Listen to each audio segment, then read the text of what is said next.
Let's go deeper into this topic about sculpture and architecture during the Maurya period, starting from the Harappan civilization in the simplest way possible. I'll break it down step by step so everything makes sense with examples and easy language. 1. The Harappan civilization sculpture and architecture. Dholavira, a place in the Harappan civilization about 5,000 years ago, where people built large stone structures and made stone sculptures. Example, imagine people in a very old city making big statues and strong buildings using stone blocks. They were skilled at creating these things, and they did it long ago. End of the Harappan civilization. After the Harappan civilization ended, people stopped making these big stone sculptures and buildings for a very long time.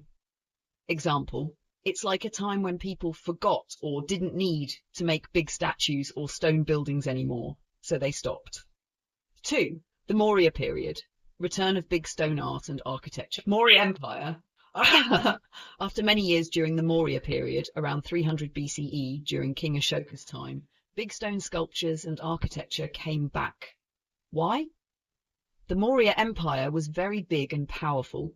Rich people and the kings in the cities had lots of wealth. Religion became more organized, and people wanted to make religious statues and temples. Example, think of a big empire where the king and rich people have enough money to pay artists to build huge statues and temples. This is what happened during the Maurya period. 3. Why were they making art?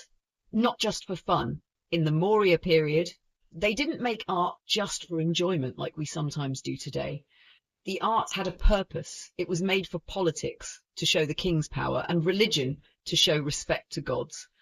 Example, imagine a king making a huge statue of himself to show his strength and make people respect him, or a temple being built so that people can come and pray. 4. Types of art in the Maurya period. Court art. This is the art that was made because of the king's orders. Most of the art we still have from this time, like the Ashokan pillars, tall stone columns, was made for the king's purposes. Example, King Ashoka wanted to spread his ideas of peace and non-violence, so he had stone pillars made with his messages written on them. These pillars were placed across his empire. Popular art.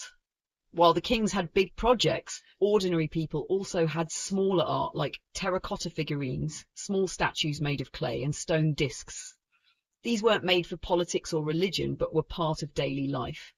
Example, imagine a person buying a small clay statue to put in their home. This was art made for regular people, not just for kings. 5. Influence of other cultures, like Persia. Some historians think that the Maurya art may have been influenced by Western cultures, especially Persia, which is modern-day Iran. This means that when the Mauryan kings saw how other countries made their art, they might have borrowed some ideas. Example, imagine you see a beautiful building in another country and then you go home and try to build something similar. That's what could have happened in the Maurya period with our art styles from Persia. 6. The short-lived nature of Maurya art. Maurya court art, the art made by kings like Ashoka, didn't last very long. After the Maurya Empire ended, people stopped making this kind of royal art. Example, it's like a fashion trend that becomes popular for a short time and then disappears. After Ashoka and his empire ended, the focus on huge stone art didn't continue. 7. The role of artisans, people who made the art. The artisans who made these big sculptures and edicts, written messages on stones, were skilled artists. We know some of their names, like an artisan named Chapada, who signed his name on several Ashokan edicts. Example, think of how modern artists sign their names on their paintings. Chapada was proud of his work and left his signature on the stone pillars where he carved Ashoka's messages. Extra details to help you understand. Ashokan pillars. These were tall stone columns with messages from King Ashoka.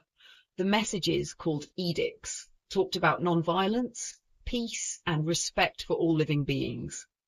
Example, imagine a tall stone pole standing in the middle of a town with a message that says, everyone should live in peace and not harm others.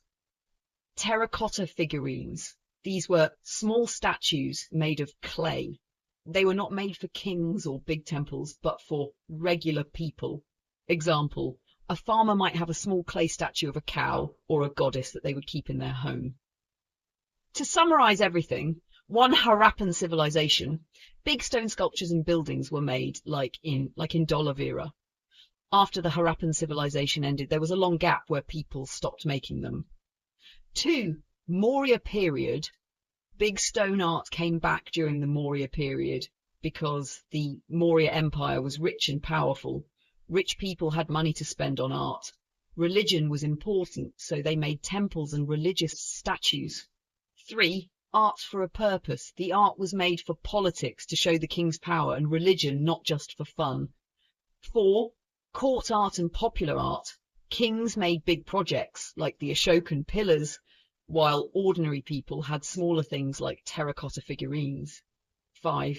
Influence of Persia. The Maurya kings might have copied some art styles from Persia, a Western culture. 6. Short-lived art. After the Maurya period, people stopped making big royal art. 7. Artisans like Chapada, skilled artists like Chapada, left their signatures on the stone pillars, telling us who made the art. I hope this detailed explanation makes it easier for you to understand how art and architecture developed during the Maurya period and why it was so important.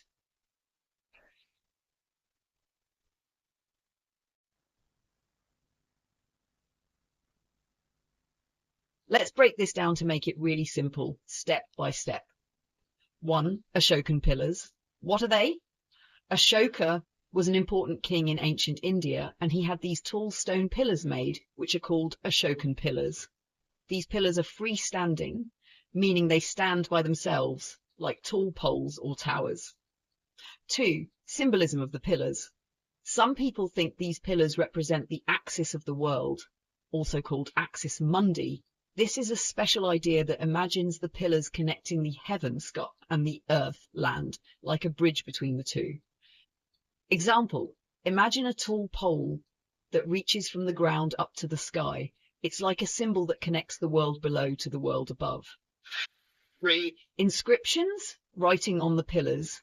Many of these pillars have writings called edicts carved into them. The writings share the teachings and messages of Ashoka, often about kindness, peace, and good behavior. Some pillars have 6 edicts, written messages, while one, the Delhi Topra pillar, has 7. 4. Different types of inscriptions. Some pillars have special inscriptions that are not the usual edicts. For example, at Ruminde and Nigali Sagar, the writings are commemorative, meaning they celebrate or remember an important event. The Sanchi pillar has a schism edict, which talks about a split in a religious group, like a disagreement or division. 5. Pillars without writings.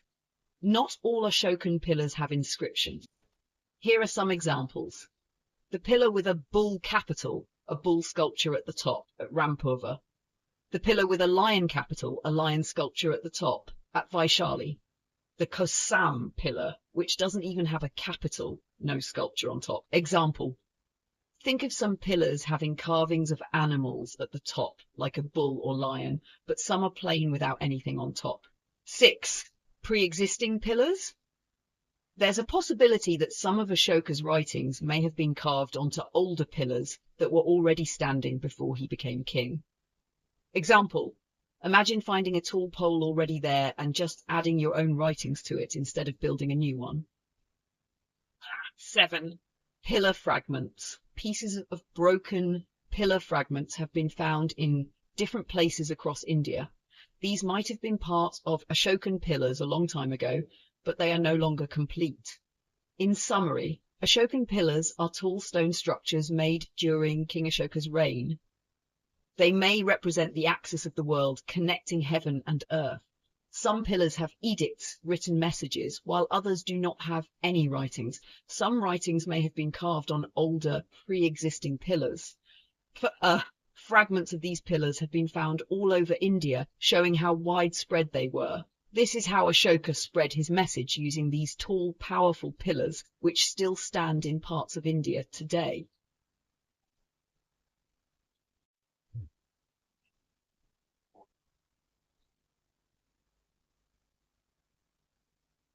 Let's learn about the Ashokan pillars step by step in a very simple way. 1. What are Ashokan pillars? The Ashokan pillars are tall stone pillars built a long time ago by King Ashoka. They are made of sandstone, which is a type of rock that comes from Chunar, a place in India. Example, think of a tall tree made of solid stone instead of wood. How are they built? People thought the pillars were made from one big piece of stone called a monolith, but some experts like Jayaswal have questioned this idea. 3. How do the pillars look? The Ashokan pillars have a smooth and shiny surface, which makes them look nice. Some pillars, like the Delhi Meerut pillar, have rough surfaces because they've had a tough history. Example, imagine a beautiful, shiny apple versus a bruised apple. The shiny one looks better.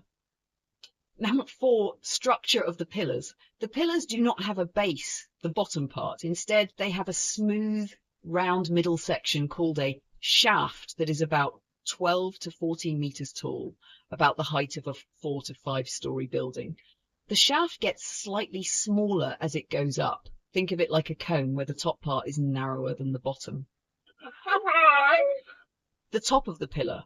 At the top of the shaft, there is a piece called the capital. This part is shaped like an inverted lotus flower, which looks like a flower turned upside down. This is often called the bell capital because it resembles a bell. On top of the capital is a flat area called the abacus. The abacus can be square and plain on the earlier pillars, circular and carved on the later pillars. 6. Viewing the pillars. All parts of the pillars are carved on all sides, meaning you can see beautiful designs from every angle. This shows that the pillars were meant to be admired from all around. Example, imagine a decorated birthday cake. You can walk around it and see beautiful decorations on every side. 7. The purpose of the pillars. The Ashokan pillars were not just for decoration. They also carried messages and edicts from King Ashoka. These messages encouraged good behavior and moral values. Example, think of them like signposts with important information written on them, guiding people on how to live well. In summary, the Ashokan pillars are tall, smooth stone pillars made from sandstone from Chunar. They are very similar in shape and size, with a round shaft and a beautiful top that resembles a lotus flower.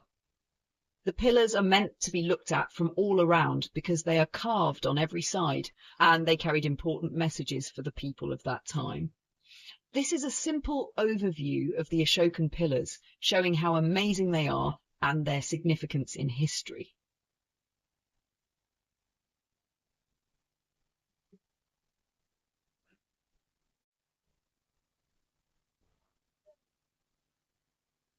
Let's break down the motifs on the Ashokan pillars in a simple way. 1.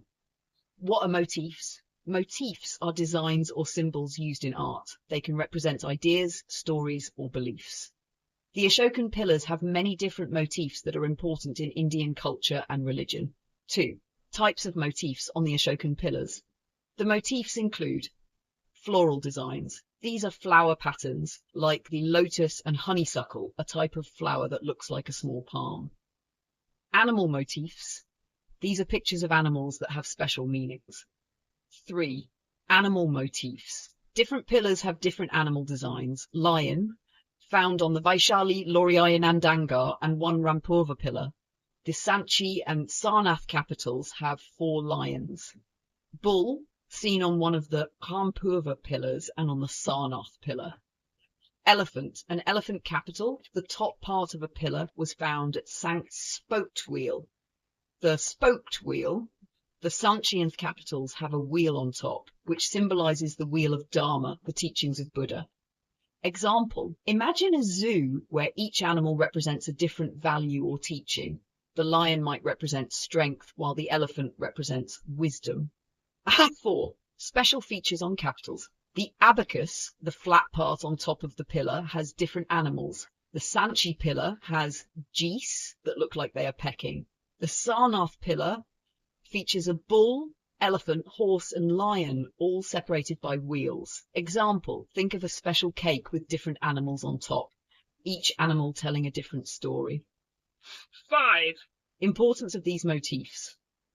The motifs have rich meanings and connect to many Indian religious traditions.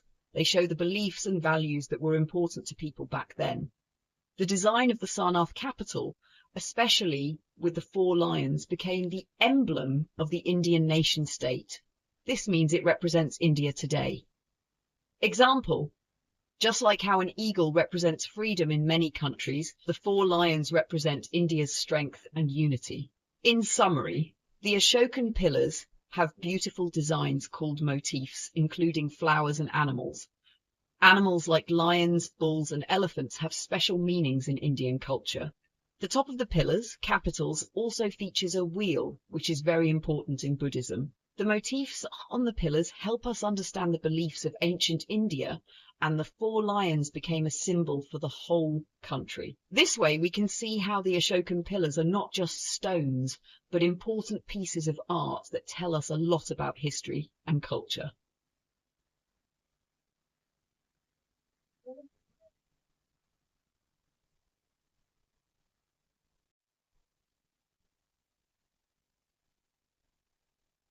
Let's break down the meanings of the sculptural motifs on the Ashokan pillars in a very simple way. 1. What are sculptural motifs? Sculptural motifs are the designs and images carved into the pillars. These designs are not just pretty, they have important meanings and messages. 2. Choosing the motifs. The motifs were likely chosen carefully, possibly by Ashoka, who was a great Indian king. He wanted the designs to match the Dhamma message, which is about living a good moral life and following the teachings of Buddha. 3. Important motifs and their meanings. Here are some of the main symbols used on the pillars. A. Lotus, meaning the lotus flower is a symbol of purity and new beginnings. Example: just like a lotus grows beautifully in muddy water, it shows that good things can come from difficult situations. Connection to Buddha. Buddhist texts say that lotus flowers appeared where Buddha took his first steps after he was born. Wheel, Dharma chakra, meaning the wheel is a symbol of the Dharma, the teachings of Buddha. It represents the wheel of Dharma or Dharma chakra. Example: think of the wheel as a guide for living a good life, just like a map helps you find your way. Historical connection. In the past, the wheel was also seen as a symbol of creation and time in Vedic texts. Lion, meaning the lion is a strong symbol often connected with royalty and power. It is also a symbol of the sun. Example: imagine a lion as the king of the jungle, showing strength and courage. Connection to Buddha. Buddha is called Sakya Simha, which means lion among the Sakyas, highlighting his importance and strength. Elephant, meaning the elephant represents wisdom and strength. In Buddhist tradition, it's said that a white elephant entered Buddha's mother's womb in a dream. Example: just like elephants are known for their intelligence, this symbolizes great wisdom. Cultural significance. Elephants are also linked to gods in Indian culture, like Indra and the goddess Lakshmi. Bull, meaning the bull is a symbol of fertility and strength. It is also related to the stars under which Buddha was born. Example: think of the bull as a hard-working animal that helps farmers and represents growth. Horse, meaning the horse symbolizes Buddha's journey when he left home to seek enlightenment. Example: imagine a horse as a fast runner, helping people travel and explore new places. 4. Combined significance of the motifs. These symbols are not just random, they all connect to Buddhism and in Indian culture. They tell a story of the values and beliefs of the time. Many of these symbols can also be seen in other ancient Indian objects, like coins and stones, showing how widespread and important these meanings were. #5. Wider cultural meaning. The symbols on the Ashokan pillars blend into a larger culture, showing how art, religion, and daily life were connected in ancient India. Example: just like how we see symbols like hearts for love everywhere today, these motifs were part of the everyday life and beliefs of people back then. In summary, the Ashokan pillars have special designs, motifs, like the lotus, wheel, lion, elephant, bull, and horse. Each of these symbols is related to Buddhism and India. They were chosen to reflect good messages and values that Ashoka wanted to share with people. This shows us that the Ashokan pillars are not just beautiful structures, they are rich in meaning and history.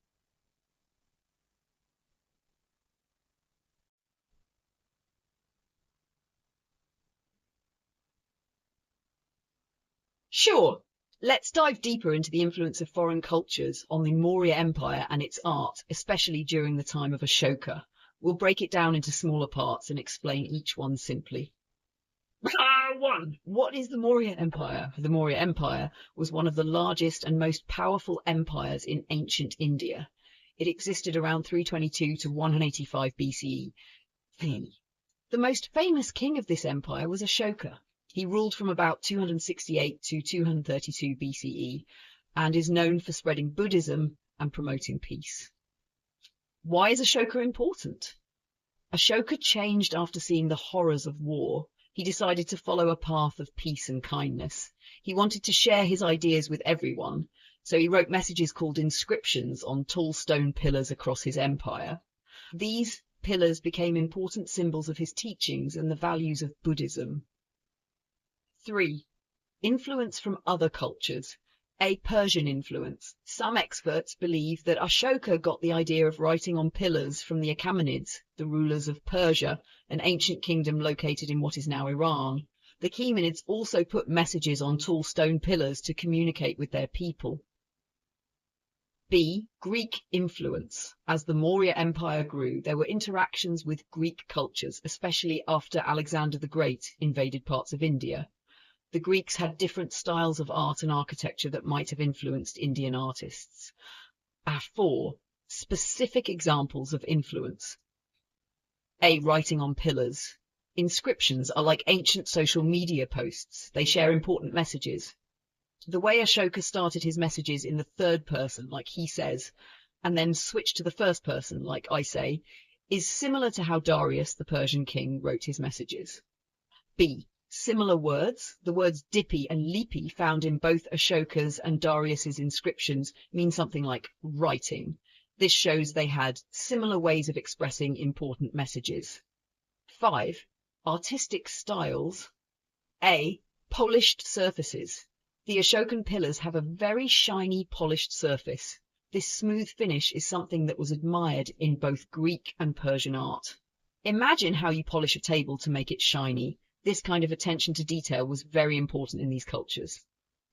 B. Animal capitals. At the top of the pillars, there are beautiful carvings of animals like lions, elephants, and bulls. The lions are often shown in a proud, stiff pose. This style resembles the way lions are depicted in Western Greek and Persian art, where animals are often shown standing tall. 6. Cultural exchange. Kumaraswamy, a famous scholar, talked about how ancient India was part of a larger area called the Ancient East.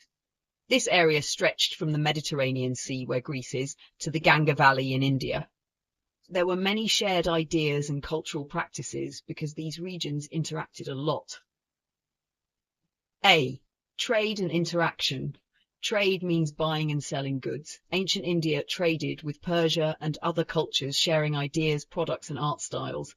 The Persian Empire even conquered parts of Gandhara, an area in modern-day Pakistan, which means there was direct contact and influence. Influence on writing. Some of Ashoka's inscriptions used a script called Aramaic. This script was popular in the West and shows how writing styles traveled across cultures. The Kharoshthi script used in India was influenced by Aramaic. This means that people in India learned from the writing styles of their Western neighbours. 8. Summary of cultural influence. The art and architecture of the Maurya Empire were not created in isolation. They were influenced by ideas and styles from other cultures, particularly Persian and Greek. Ashoka's decision to use pillars for his messages, the shiny surfaces, and the animal motifs show a blend of local and foreign styles. Understanding these influences helps us appreciate how ancient cultures interacted, learned from each other, and created something new together. 9. Why is this important? Studying these influences helps us see how connected people have always been, even in ancient times. It teaches us that sharing ideas and learning from others can lead to beautiful art and culture. Final thought. Just like how you might learn from friends or family and mix those ideas into your own unique style, ancient cultures did the same.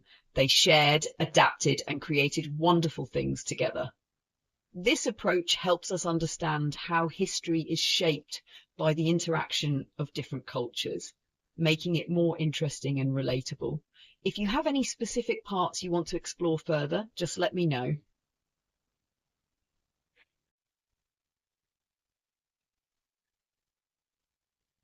Sure, let's learn about the interesting history of two ancient Ashokan pillars that are now in Delhi, India.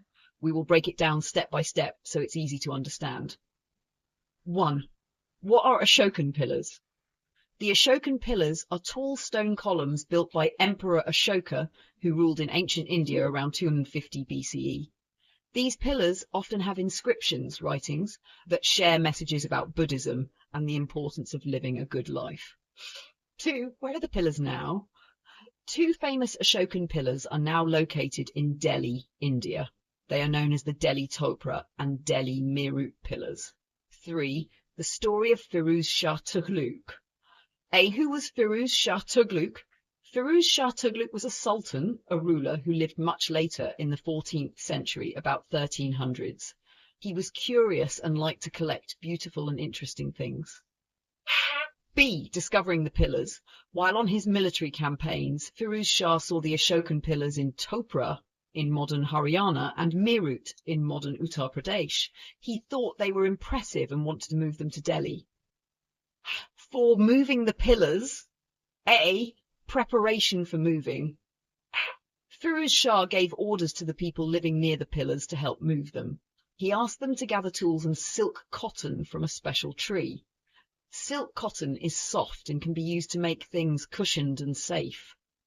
B. How they moved the pillar. 1. Digging. The workers carefully dug around the base of the pillar to free it from the ground. 2. Silk cotton bed. They prepared a bed of silk cotton for the pillar to rest on when it fell. This helped protect it. 3. Encasing. The pillar was wrapped in reeds, a type of plant, and animal hides to keep it safe during the journey. 4. Special carriage. They made a special carriage with 42 wheels to carry the pillar. 5. Pulling the pillar. Men used ropes to pull the carriage with the pillar on it. It was a big job. C. Journey to the river. The carriage was pulled to the Yamuna River. This is a big river near Delhi. Firuz Shah himself came to watch and help with the moving.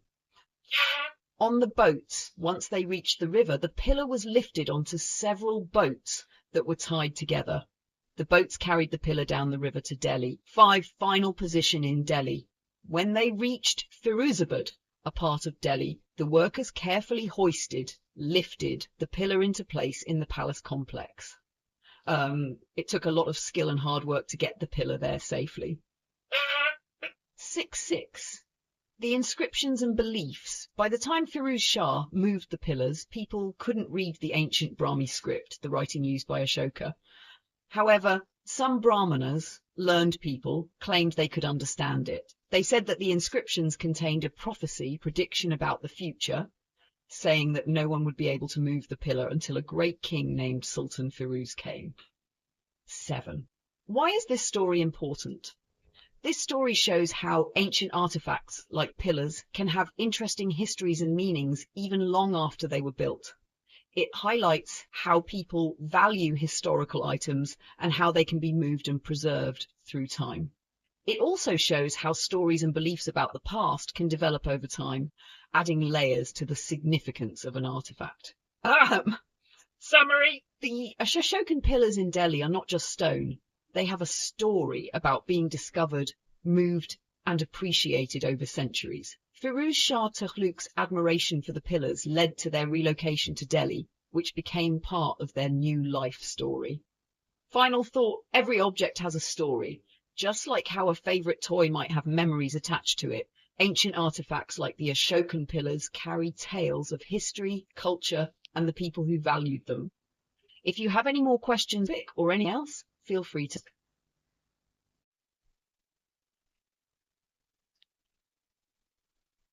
Let's break down everything word by word, line by line, so that it is super easy to understand. Imagine we are learning about old pillars that were moved, scratched on and had inscriptions, words carved on them.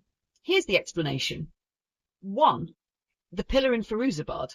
A long, tall stone called a pillar was put in the Sultan's palace in a place called Firuzabad, which is now called Firoz Shah Kotla in Delhi.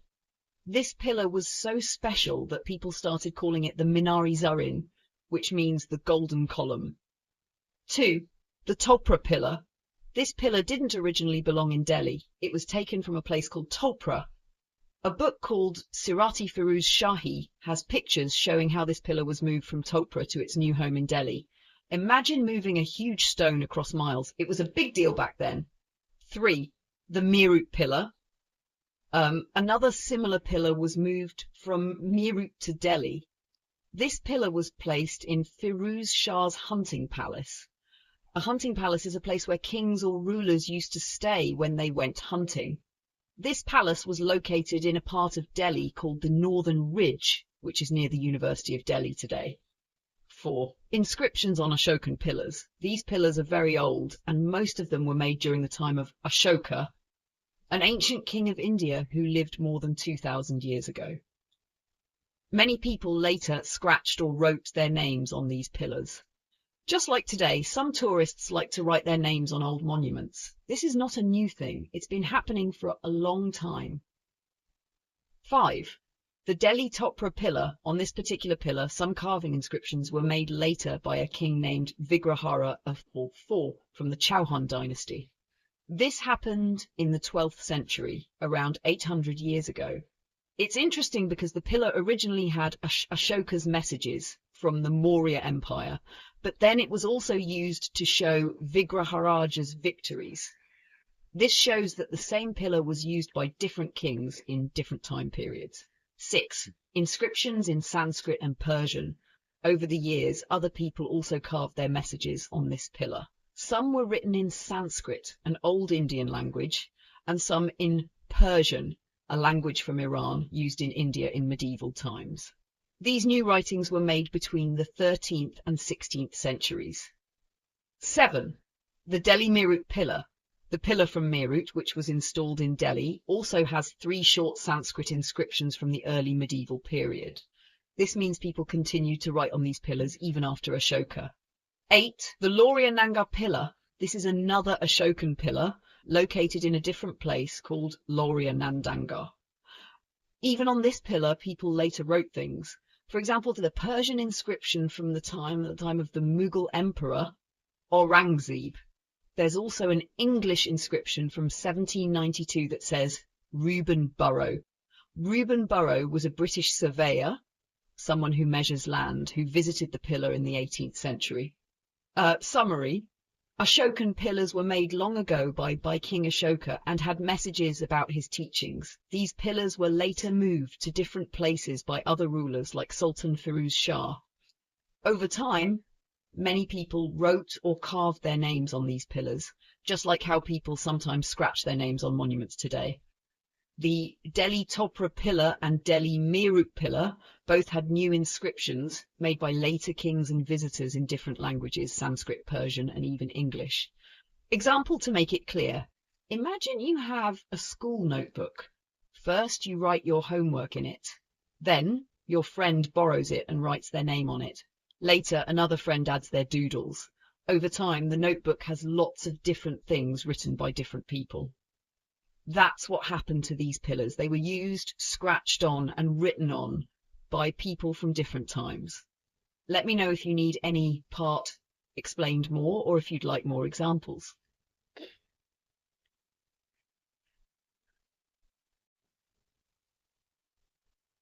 Let's break it down into simple parts, so it's very easy to understand. We are talking about old pillars from the time of Ashoka and how they were later used by other rulers and changed over time. Here's the explanation. 1. The Allahabad Kosam pillar. There is a pillar in Allahabad, now called Prayagraj, which originally came from a place called Kaushambi. This is known because the pillar talks about the Mahamattas, officials of Kaushambi. It suggests the pillar was moved to Allahabad at some point. 3 inscriptions on one pillar. This pillar is special because it has inscriptions, carved writings from 3 different emperors. The first inscription is from Ashoka, who ruled about 2,000 years ago. The second is from Samudragupta, a great emperor from the Gupta dynasty, who ruled in the 4th century CE. The third is from the Mughal emperor Jahangir, who ruled in the early 17th century. Having inscriptions from 3 different rulers over such a long time, about 2,000 years, is what makes this pillar unique. 3. Scratched names. Just like other Ashokan pillars, this one also has names of ordinary people who scratched their names onto it over time. This shows how old monuments were often treated by people in different ways. 4. Hisar and Fathabad pillars. There are 2 fragments pieces of Ashokan pillars found in Hisar and Fatha, both in Haryana. The fragment in Hisar is placed in front of a mosque, a place of worship for Muslims, built by a ruler named Firuz Shah Tughlaq. The fragment in Fathabad stands in the middle of a prayer ground from the time of the Mughal Empire. Both fragments have inscriptions with genealogical information, details about family history of Firuz Shah. Historians think these 2 fragments might have been part of the same Ashokan pillar long ago. 5. Ashokan pillars worshipped as Shivalingas. In some places, people began to worship these old Ashokan pillars as Shivalingas, symbols of the Hindu god Shiva.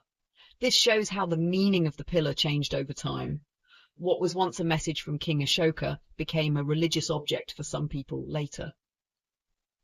6. Pillars and Bhima. In many places, these pillars are connected to Bhima, one of the Pandava brothers from the epic Mahabharata. Locals often call the pillars Bhimkilat or Bhimkadanda, which means Bhima's pillar or Bhima's stick. This is another example of how people change the story of these pillars over time. Simple summary. Ashokan pillars were originally made by King Ashoka and had important messages carved on them. Over time, these pillars were moved to different places and new rulers added their own inscriptions. Some people even scratched their names on them, and in some places the pillars became objects of worship or were connected to myths like Bhima's stick. This shows how a single historical object can have many different meanings for people over time. Example to help understand. Imagine you have a school notebook that was first used by your grandparent. It has your grandparent's handwriting in it. Then, years later, your parent used the same notebook and wrote their own notes. After that, you get the notebook and you also write in it. The notebook has writings from 3 different people from different times. Later, someone sees the notebook and thinks it's an important family book and starts treating it with special care. This is similar to how the Ashokan pillars were used by different people and changed meaning over time. Let me know if you need more examples.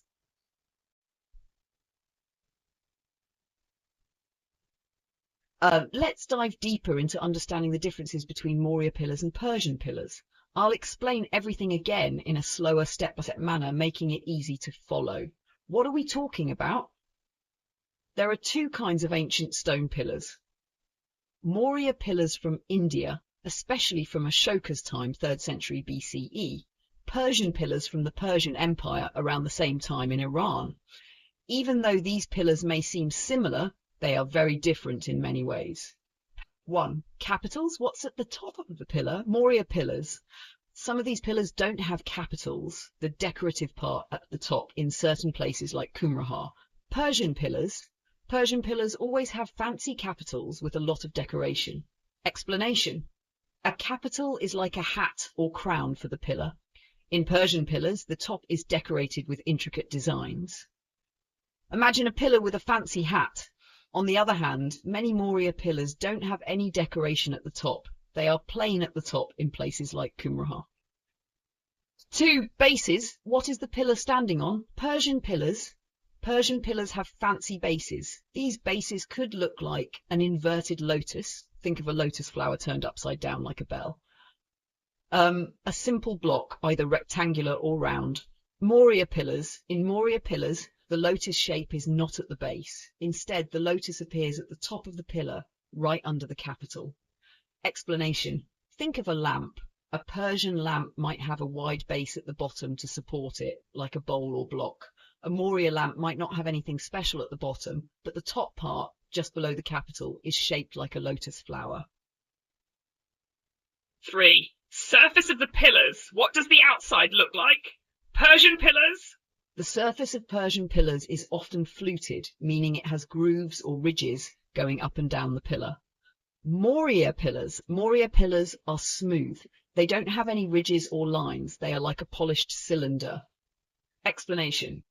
Think of the difference between two water bottles. A Persian bottle has lines or ridges running along its body, making it bumpy to the touch. A Maurya bottle is smooth and polished, like a shiny new bottle without any grooves. 4. Shape of the lotus. What does the lotus flower look like? Persian pillars. The lotus at the base of Persian pillars is different. It doesn't have a big bulge or swelling like the Maurya pillars. The lotus on Maurya pillars has a more rounded shape. It has a bulge, a thicker, puffier look that makes it look full and blossomed. Explanation. Think of two lotus flowers. The Persian lotus is flat and smooth. The Maurya lotus is thicker and more rounded, like a flower that is full and blooming.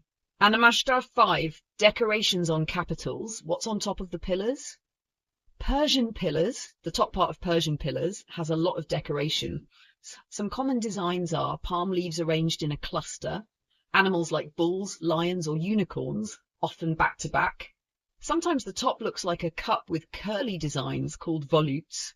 Maurya pillars are simpler. They usually have one animal standing alone at the top. For example, the famous lion on Ashoka's pillar stands alone, looking majestic. Explanation. Imagine two birthday cakes. The Persian cake has two animals, like two toy lions, sitting back to back on top of the cake. It also has fancy leaves around it. The Maurya cake has one lion standing proudly on top of the cake, all by itself. 6. Purpose. Why were the pillars built? Persian pillars were built mostly to decorate royal palaces or important places.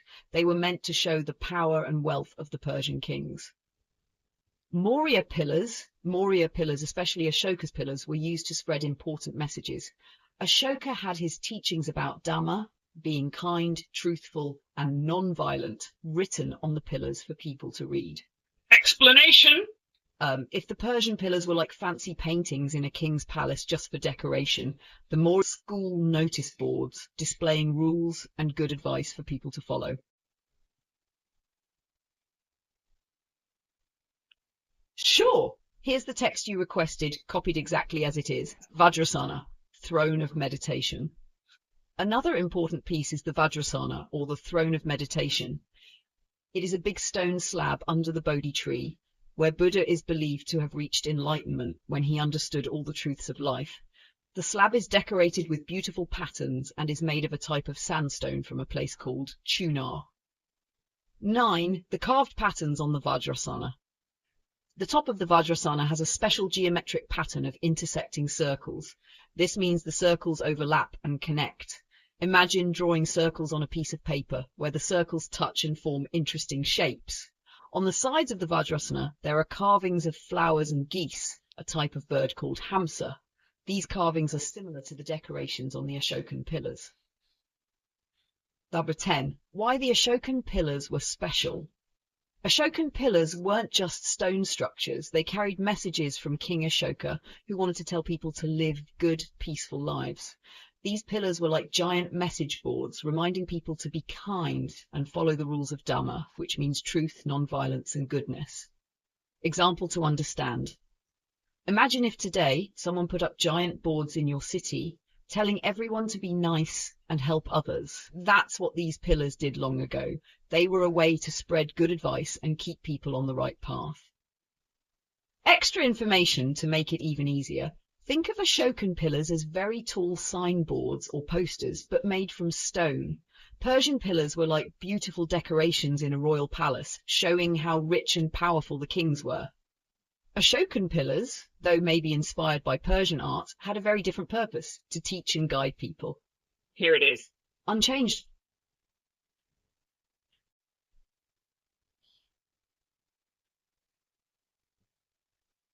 Sure, let's explain everything in more detail, keeping it as simple and easy as possible. 1. The elephant sculpture at Dhauli. In a place called Dhauli, which is in Odisha, India, there is a special carving of an elephant on a rock. But here's the cool part. It's only the front half of the elephant, not the whole body. It's carved in such a way that it looks very realistic, almost like the elephant is coming out of the rock. What does it look like?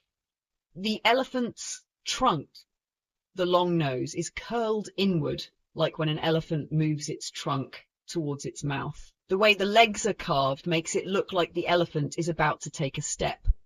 The right leg is tilted a little, and the left leg is bent as if the elephant is moving forward. This sculpture is special because it shows the elephant in a way that looks very natural. It's almost like the elephant is alive and about to walk out of the rock. 2. Beginning of rock-cut architecture. During the time of the Maurya dynasty, which was the time when King Ashoka ruled around 300 BCE, people started carving buildings into rocks. This is called rock-cut architecture. Instead of using bricks, wood, or other materials to build houses or rooms, they carved them out of solid rock. How does rock-cut architecture work? Imagine you have a big piece of stone, like a mountain. Instead of building a house with bricks on top of it, you carve out the inside of the stone to make rooms. So you're making the building by cutting into the rock, not adding things on the rock. This was a new style of building back then, and it was pretty difficult because you needed special tools to carve stone. 3. Caves in Barabar and Nagarjuni Hills.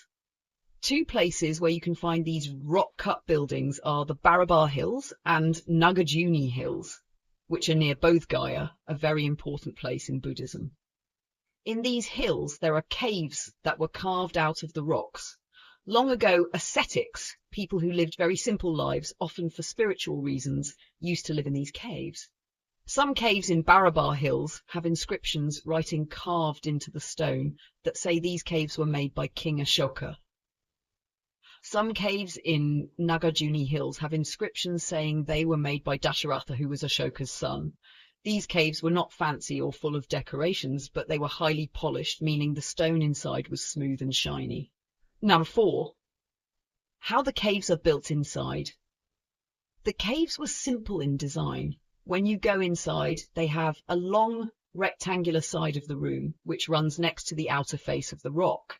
This means the room is parallel to the rock's outer surface. The interiors of the caves were not filled with carvings or paintings. They were just plain but smooth. The focus was more on the shape and simplicity. Now 5. The Lomash Rishi Cave. One of the caves is called the Lomash Rishi Cave, and it's special because of its beautifully decorated entrance doorway. The doorway looks like the doors made of wood in those times, even though it's carved from stone. Above the entrance is an arch called a chaitya or gavaksha arch, which is a curved design similar to a rainbow shape that we see in many temples today. There are 2 carved bands decorations over the door. The top band has a latticework design, which means it looks like crisscrossed lines, like a grid or a net. The bottom band has a carving of elephants walking towards stupas, round, dome-like structures important in Buddhism. At the ends of this carving, there is a makara, which is a mythical creature that looks like a crocodile, but has other animal features too. 6. Inside the Lomash Rishi Cave. When you enter the Lomash Rishi Cave, there are 2 rooms inside. The first room is rectangular, long and square-like. The second room is round, but it was never finished. The round room is shaped to look like a hut, which is a simple type of house with a roof made from dried grass or leaves. Now 7. Who made these caves?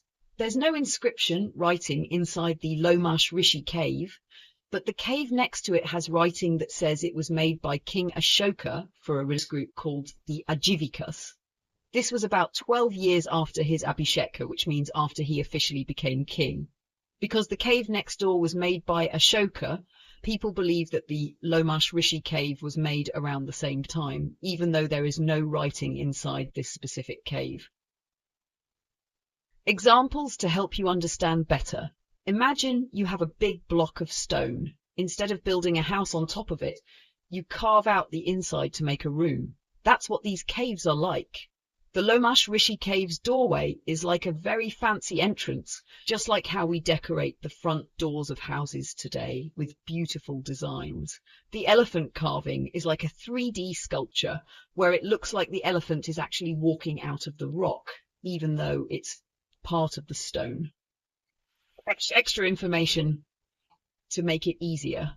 The elephant carving at Dowley shows movement like it's about to step out of the rock. It's one of the best examples of how talented the artists were back then. Ashoka didn't just build these caves for decoration.